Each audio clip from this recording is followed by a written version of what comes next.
모세는 온 이스라엘 회중을 향해 주로 율법으로 구성된 두 번째 연설을 시작합니다.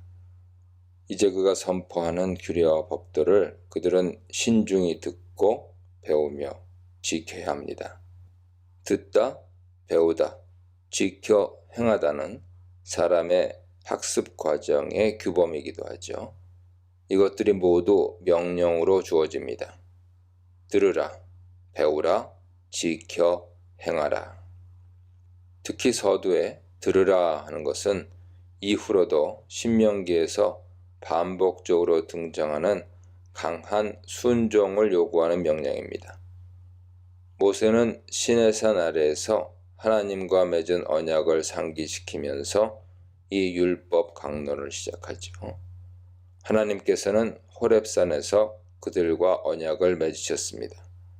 이 언약은 그들의 조상들이 아닌 현재 모세와 회중, 곧 우리와 세운 언약이었다고 말합니다. 모세는 시내산 언약을 체결한 1세대가 이미 다 죽었기에 새로운 세대, 곧 제2세대가 이 언약의 주체임을 밝히고 있습니다. 또한 이것은 언약의 항시적인 현재성을 강조하고 있죠. 하나님의 언약은 언제나 현재 세대에게 유효하므로 과거 조상들과 맺은 언약은 현재 그들과 체결한 언약으로 간주될 수 있습니다. 현재 본문 1절 4절은 그들이 언약을 체결한 뒤 여호와께서 불 가운데서 백성에게 대면하여 말씀하신 즉 십계명을 들려주신 것으로 설명하는 듯 보입니다. 출애굽기 20에서 24장에서는 순서가 바뀌어 있죠. 언약에 앞서 십계명이 하나님의 음성으로 선포되었습니다. 하지만 시간을 역순하는 신명기 특징을 고려해야 합니다. 6절로 10절입니다. 첫째 계명은 나 외에는 다른 신들을 네게 두지 말라는 명령입니다. 십계명은 하나님을 주어로 하는 나는으로 시작합니다. 이스라엘을 단수 너로 지칭하고 있습니다. 단수 너는 십계명이 공동체의 질서와 삶을 위한 규약이지만 또한 이스라엘 각 개인에게 주어졌다는 것을 시사하죠. 모든 백성은 각자 이 계명을 준수해야 합니다. 십계명은 이처럼 나와 너의 개인적이고 인격적인 관계 속에서 주어집니다. 그들은 이집트의 종들이었죠. 여기서 종들의 집이라는 표현은 그들이 이집트 땅에서 당했던 고통을 잘 표현해 줍니다. 해방된 그들은 어떠한 상황 속에서도 과거의 고통스러운 삶을 망각해서는 안 됩니다. 십계명은 해방되어 자유민이 된 그들을 위한 새로운 헌장입니다. 첫째 계명은 한 나라에 두 왕이 존재할 수 없다는 선언이죠. 우주의 창조주왕, 유일하신 창조주는 하나님이십니다. 그 어떤 신들도 거짓이며 하나님을 대신할 수 없습니다. 사실 이스라엘 민족이 이집트 땅에서 다신을 숭배했던 것 같지는 않습니다. 고통당하던 이집트 땅에서 이집트의 신들은 그들에게 매력이 없었죠. 그러나 그들은 가나안 땅으로 들어간 뒤 생각이 달라졌습니다. 그 땅의 신들을 받아들일 가능성이 컸습니다. 온갖 풍요로움과 때에 맞는 비를 내리는 다산의 신이요 번영의 신이었습니다. 하나님께서는 이 상황을 미리 아시고 첫째 그리고 둘째 계명을 엄중하고 단호한 어조로 선포하십니다. 모든 형상화된 신은 허용될 수 없습니다. 우상을 섬기지 말라 하는 것은 히브리어 원어로 수동태입니다. 이것은 우상들이 섬겨지는 것을 허용하지 말라, 즉 우상에게 현혹되지 말라는 의미죠. 따라서 우상을 섬기지 말라는 의미와 별반 다르지는 않지만 유혹당해선 안 된다는 뉘앙스에 주목해야 합니다. 하나님은 다른 신 숭배를 질투한다고 말씀하십니다. 속 좁은 느낌을 주는 단어 질투가 인간 정서상 너그러우신 하나님께는 어울려 보이지 않죠. 그러나 이 단어는 부부간의 정절을 파괴할 때 배우자의 분을 일으키는 질투에 사용됩니다. 많은 구약 본문들이 우상 숭배와 다른 신을 섬기는 것을 간음이라고 비난합니다. 다음 세대로 이어지는 죄의 안갚음과 순종에 대한 대가인 천대에 이르는 장구한 은혜가 크게 대비되죠. 그러나 이 원칙이 기계적으로 작동하는 불변의 공식은 아닙니다. 구약 성경은 죄값의 승계에 대해 모순되어 보이는 두 가지를 동시에 이야기합니다.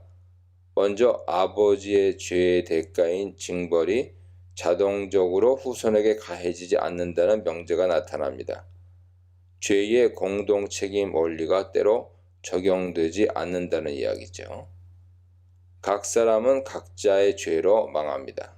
그것을 신명기 24장 16절이 분명하게 진술하고 예레미야 31장, 에스겔 18장이 재차 확인해 줍니다. 사실 아들이 아버지를 이어 징벌을 받는 이유는 그들도 그들의 아버지와 동일한 길을 걷기 때문이죠. 레위기 26장 40절 보세요. 그러나 아버지의 길을 거부하고 바른 길을 갔던 사람들도 많았습니다. 아버지 아하스의 길을 떠난 히스기야, 아몬의 아들 요시야, 고라의 자손들 등이죠. 고라의 후손들은 그리하여 큰 복을 받아 성전 음악을 맡은 자들이 되었으며 많은 시편을 남긴 믿음의 가문으로 세워졌습니다. 신실한 아버지를 본받지 않고 패역의 길을 간 자들도 많았습니다. 그럼에도 죄의 공동 책임의 원리는 구약사상 저변에 깔려 있습니다. 이 원리는 세대 간에도 적용되어 후손들은 조상의 죄를 고백해야 할 책임이 있었습니다. 그리고 당대의 범죄에 대해서도 이스라엘은 항상 공동 책임의 짐을 졌습니다. 여기에는 어린아이라고 예외일 수 없었죠. 인간 눈으로는 가혹해 보일 수 있으나 죄의 독성은 모든 세대와 계층에 스며들어 있다는 것이 성경의 가르침입니다. 후손들이 조상의 죄로 인해 3, 4대까지 심판을 받는 이유는 결국 그들이 조상의 죄에 동참한 결과로 볼 수밖에 없습니다. 그러나 예외적으로 이 사슬을 끊는 자는 그 순간부터 믿음의 가문을 세워나감으로써 그 복이 자자손손 흘러갈 수 있습니다. 변함없는 구원 목적, 분투를 요청하는 말씀 순종, 순종보다 앞서는 은혜와 사랑, 우상 숭배와 겸할 수 없는 하나님 예배에 대해 묵상해 보시기 바랍니다. 11절로 15절입니다. 여기서 이제 셋째 계명이 선포되는데 그것은 하나님의 이름이 함부로 사용되어선 안 된다는 명령입니다. 망령되이 하는 것은 헛되이라는 의미이며 이름을 일컫다, 부르다 하는 것은 문자적으로는 이름을 들어 올리다입니다.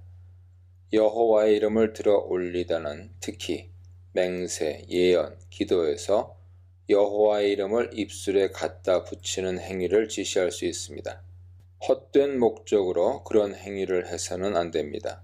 따라서 이 계명은 여호와의 이름을 헛되이 부르지 말라는 명령이죠.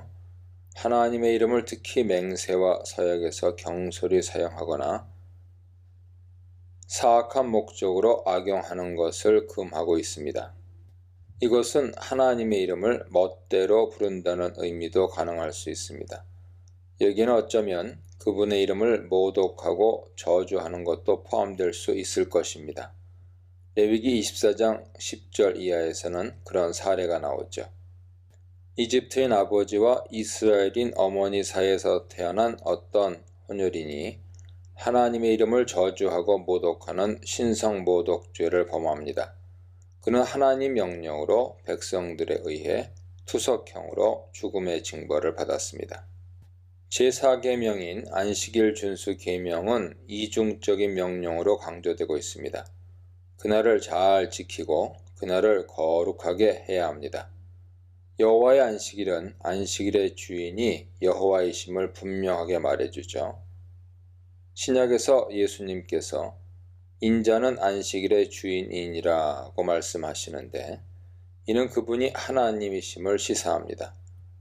안식일을 지켜야 하는 대상은 모든 남녀의 모든 계층과 신분의 사람들을 포함합니다. 여기에는 종들과 성문 내에 장기간 머무는 타국 거류민, 게르라고 하죠. 거류민도 포함됩니다. 나아가 안식일 준수 의무는 가축에게도 적용됩니다. 이것은 사실상 인간들이 안식일에 가축을 부리지 말라는 명령이죠. 현재 십계명은 안식일에 노동을 금하고 쉬라는 명령을 출애굽의 구원 사건에 연결시킵니다. 이스라엘 백성은 왜 안식일을 지켜야 합니까?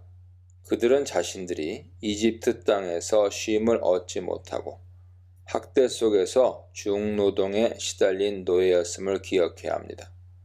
바로 그들이 하나님께서 강한 손과 편팔로 구해내시어 압제로부터 해방시키셨습니다. 그들은 이집트에서 쉼 없이 일했습니다. 그러나 이제 하나님의 창조 사역을 본받아 기쁘게 노동을 한 뒤 안식일에 쉼을 가져야 합니다. 흥미로운 것은 출애굽기 20장 8절 이하의 안식일 계명은 안식일 준수의 이유와 배경을 천지 창조에 두고 있는 점이죠. 하나님께서 6일 창조 후 7일째 쉬셨으니 사람도 이 규칙을 준수해야 합니다. 반면에 신명기 5장 10계명은 안식일 계명에서 차이를 보이고 있는 것입니다. 그것은 안식일 준수를 출애굽 구원 사건에 결부시킵니다. 모순이 아닙니다. 신명기는 하나님의 창조 사역을 토대로 안식일 정신을 구원 사역으로 더 확대시킨 것이죠. 안식일에는 하나님의 창조를 기억하고 이스라엘의 구원을 기억해야 합니다. 16절로 21절입니다. 제5계명부터 10계명까지는 인간에 대한 의무 조항들이죠. 인간에 대한 6가지 계명 중에 위에 3가지를 어기는 행위, 곧 부모에 대한 패역과 살인과 간음은 사형에 해당하는 중대한 범죄였습니다. 먼저 제5계명은 부모를 공경하라는 명령입니다. 공경하라의 히브리어 키베드의 원뜻은 무겁게 하다입니다. 이것은 출애굽기 21장 17절에 부모를 저주하는 자를 죽일지니라 라는 명령에 나오는 저주하다 동사와 대조됩니다. 저주하다의 히브리어 칼람의 원뜻은 가볍게 여기다입니다. 이 두 동사는 효도와 불효에 대한 매우 적절한 히브리식 표현인 셈이죠. 성경은 부모에게 반항하고 구타하고 멸시하는 원문의 의미는 저주보다 멸시가 더 낫습니다. 멸시하는 폐륜하는 사형에 처하라고 명령할 만큼 효도를 크게 강조합니다. 출애굽기 21장 15, 17절, 신명기 21장 18절 보세요. 부모를 짓밟는 행위는 곧 부모님께 권위를 부여하신 하나님께 대한 반항입니다. 그런 폐륜화에 대한 처형 방법이 신명기 21장 18절에 잘 나와 있습니다. 이 폐륜화는 성읍 모든 사람들이 돌로 죽여 악을 제거해야 합니다. 반면에 사람이 부모를 공경하면 큰 복을 누릴 것입니다.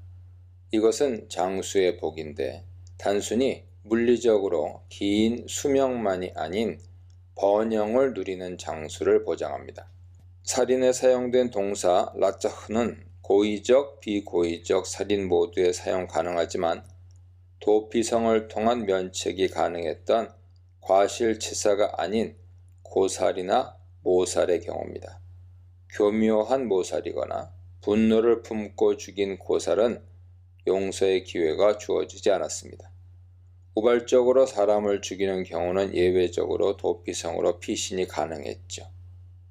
살인에는 생명을 훔치는 인신매매와 유괴도 포함될 것입니다. 인신매매 역시 부모에 대한 패역과 간음과 더불어 사형감입니다. 이러한 극악한 인신매매범과 유괴범의 처벌 또한 신명기 24장 7절에 나오는데 가장 일반적이었던 회중에 의한 투석형이 집행되었습니다. 간음죄는 결혼한 사람에게만 해당하죠. 배우자를 배반한 성적 이탈을 금하는 것입니다. 아비멜렉의 말에서 확인되는 바와 같이 다른 문화권에서도 유부남이 다른 사람의 아내를 취하는 것은 큰 죄였습니다. 창세기 20장 9절 보세요. 유부남은 물론 요셉을 유혹한 보디발의 아내의 사례와 민수기 5장에 소위 간음이 의심되는 아내를 시험하는 시죄법에서 확인되듯이 이 법은 유부녀에게도 엄격히 적용됩니다. 마지막 계명들은 도둑질, 거짓말, 그리고 탐욕의 금지죠.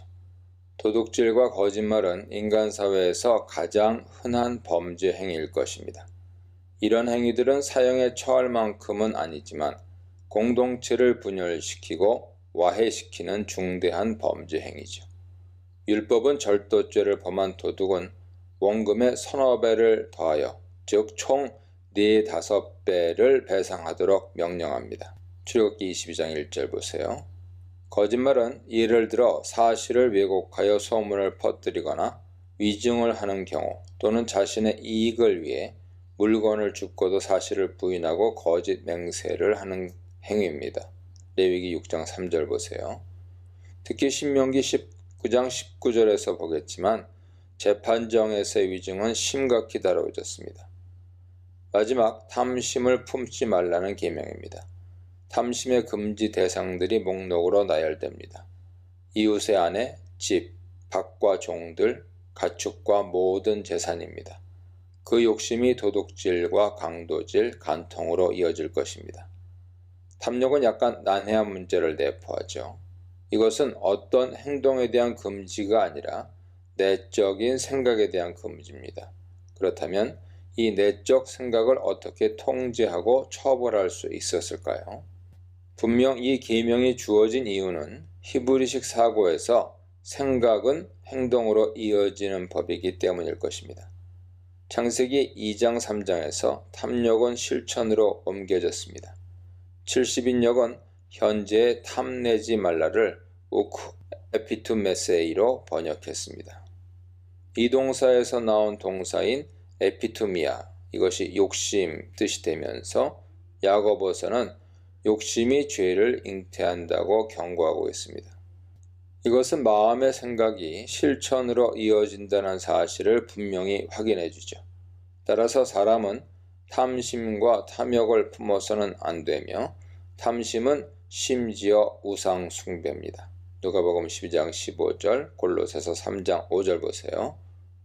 탐욕을 품는 마음은 하나님 외에는 알 수 없기에 처벌이 불가하죠.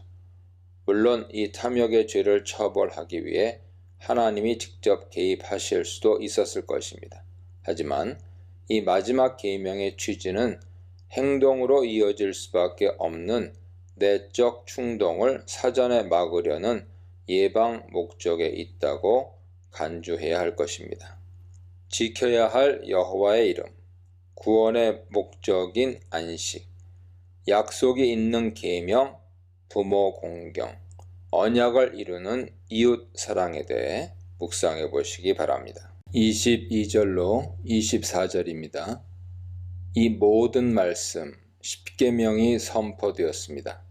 하나님께서는 이 십계명의 말씀을 시내산 위에서 장엄한 신현 현상과 함께 총회, 즉 이스라엘 회중에 들려주셨습니다.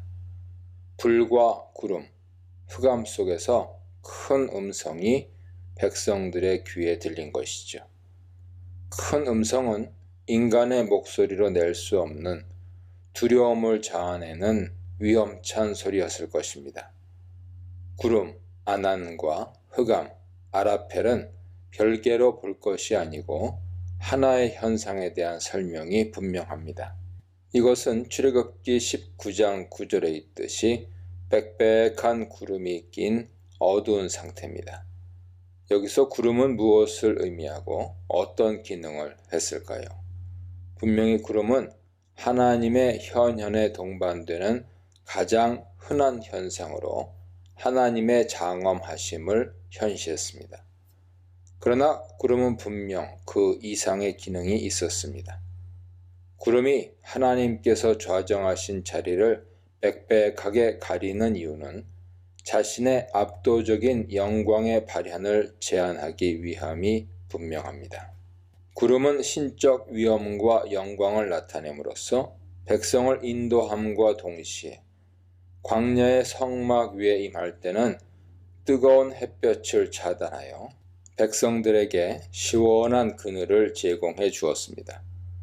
그 중에서도 구름의 가장 주된 기능은 하나님의 압도적인 영광을 차단하고 가리는 것이었습니다. 출애굽기 16장 10절 보세요. 하나님은 천상에 계실 때도 천개의 구름 속에 자신의 존재를 희미하게 감추십니다. 이사야 14장 14절, 에스겔 1장 28절, 10장 3절 4절, 마태복음 17장 5절, 요한계시록 14장 12절 이하 보세요. 우리는 신약에서 예수님이 승천하실 때 타고 오르신 구름, 그리고 재림하실 때 타고 내려오실 구름을 바로 이러한 신현의 구름으로 이해해야 합니다. 하나님의 불과 빛의 위엄성은 신약에서도 확인되죠. 바울은 하나님은 가까이 가지 못할 빛에 거하시고 어떤 사람도 보지 못하였고 또 볼 수 없는 이시니라고 말합니다. 히브리서에서도 신명기를 인용하여 우리 하나님은 소멸하는 불이심이라 하며 심판의 하나님을 두려워할 것을 권면합니다. 레위기 16장 13절도 확인하죠. 여호와 앞에서 분향하여 향연으로 증거궤 위 속죄소를 가리게 할지니 그리하면 그가 죽지 아니할 것이며. 여기서 향연의 히브리어는 아난인데 구름이죠. 그분의 직접적인 음성도 마찬가지였습니다. 인간이 영이신 그분의 권능의 소리를 듣는다면 이것을 견뎌낼 수 있는 인간은 아무도 없습니다. 그들은 십계명을 직접적인 신적 음성으로 듣고 죽은 것은 아니지만 죽을까 두려워했습니다. 출애굽기 20장에도 생생히 기록되어 있는 바와 같이 회중이 십계명의 신적 음성을 듣고 두려움에 사로잡혀 있을 때 회중의 지도자인 수령들, 아마 지파장들이죠. 수령들과 장로들이 모세를 찾아와 말씀의 중재자가 되어달라고 요청했습니다. 그들은 하나님이 사람과 말씀하셨는데 그 사람이 생존하는 것을 보았다라고 말합니다. 여기서 사람은 일반 사람들에 대한 총칭으로 자신들을 가리키는 것이 아니라 모세를 뜻합니다. 그 말대로 그들은 모세가 그동안 여러 차례 시내산에서 하나님과 대면하여 말씀을 받았음에도 불구하고 살아남은 것을 목격해 왔고 또한 그가 개인적으로 하나님의 말씀을 전해 들었다는 그의 증언을 직접 들었습니다. 25절로 27절입니다. 회중의 대표들은 자칫 하나님의 두려운 신현 현상으로 회중이 전멸할지 모른다고 염려했습니다. 이제 우리가 죽을 까닭이 무엇이니까? 이 큰 불이 우리를 삼킬 것이요 여호와의 음성을 다시 들으면 죽을 것이라. 그들은 십계명의 음성을 듣고 일단 살았지만 그분의 음성을 또다시 직접 들으면 살아남지 못할 것이라며 모세에게 부탁합니다. 그리고 모세에게 당신은 가까이에서 그분의 음성을 듣고도 멀쩡하다고 말하면서 말씀의 중재자 역할을 요청합니다. 26절의 의미는 하나님의 음성을 듣고 우리도 멀쩡하다는 의미로 해석될 수 없습니다. 이것은 불 가운데서 나오는 여호와의 음성을 듣고 생존할 사람이 없지만 우리는 일단 살아남았다는 뜻입니다. 이것은 다시 그 음성을 들으면 죽을 것이라는 두려움의 토로일 뿐이죠. 따라서 그들은 하나님의 면전에서 그분의 말씀을 직접 듣고 전달받은 모세에게 다시 한번 하나님께 가까이 가서 말씀의 중재자가 되어 달라고 요청하는 것입니다. 그리고 그 말씀에 순종하겠다고 약속합니다. 28절로 31절입니다. 하나님께서는 백성의 요청을 귀담아 들으시고 그것을 옳게 여기셨습니다. 여기서 백성은 하나님의 말씀을 듣고 하나님은 백성의 말을 듣는 흥미로운 장면을 볼 수 있습니다.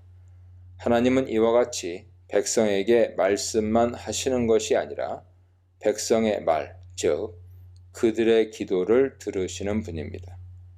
하나님은 추후에도 그들이 그런 두려운 마음으로 하나님을 경외하고 그분의 명령을 잘 지켜 복받을 것을 권면하십니다. 이 명령은 포괄적인 율법을 의미할 수 있으나 그보다는 모든 율법의 초석으로 직전에 선포된 십계명일 수 있습니다. 사람이 복을 받는 길은 단순하고 또한 유일합니다. 그분의 말씀을 진리의 푯대로 삼아 살면 되는 것이죠. 32, 33절입니다. 모세는 회중에게 명령대로 살 것을 권면합니다. 좌로나 우로 치우치지 말라는 것은 말씀의 정도를 벗어나지 말라는 것이며 또한 다른 거짓된 진리와 교훈, 종교적 가르침을 따르지 말라는 경고입니다. 모세는 하나님의 명령을 도라고 표현합니다. 도는 우리가 걸어야 할 진리의 길이죠. 하나님의 명령과 규례는 하나님의 도입니다.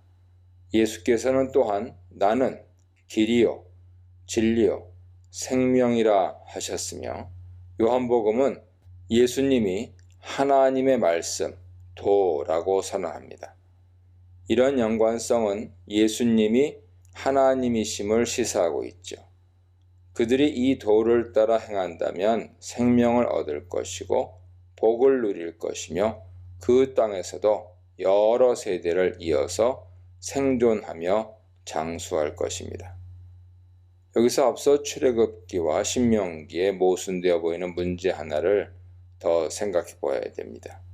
신명기 5장 5절의 진술은 십계명을 모세가 중재해서 전달한 것처럼 들려 혼동을 일으킵니다.